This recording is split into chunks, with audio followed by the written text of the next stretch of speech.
একদিকে দীঘার জগন্নাথ মন্দির আর অন্যদিকে শ্রীক্ষেত্র পুরী। চলুন জানি পুরীর মন্দিরের থেকে ঠিক কি কি আলাদা রয়েছে দীঘার জগন্নাথ মন্দিরে।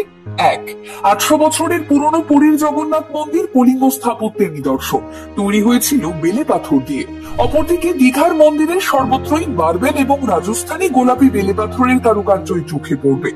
দুই, পুরীতে জগন্নাথ মূর্তির তলে থাকে 1,00,000 শালগ্রাম শিলায় তৈরি রত্নবেদী। দীঘার ক্ষেত্রেও রত্নবেদী থাকছে বটে, তবে তা 1,00,000 শালগ্রাম শিলার নয়।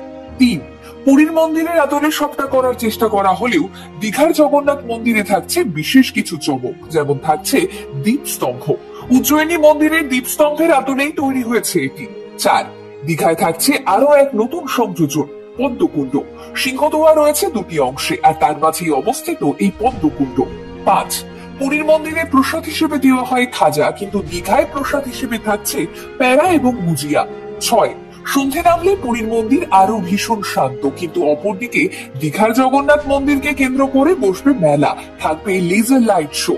হ্যাঁ, এটা ঠিক যে পুরীর শ্রী মন্দির যেমন 4 ধামের অন্যতম, যেমন ঐতিহাসিক নিদর্শনের জ্বলন্ত উদাহরণ, হিন্দু ধর্মের মানুষের অন্যতম পবিত্র স্থান, ঠিক তেমনি দীঘার বুকে গড়ে ওঠা নবনির্মিত এই জগন্নাথ মন্দিরেও থাকবে প্রভুর বাস।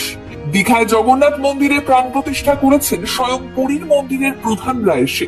তাই কমেন্টে জয় জগন্নাথ লিখে এক্ষুনি ভিডিওটা বন্ধুদের সঙ্গে শেয়ার করতে ভুলবেন।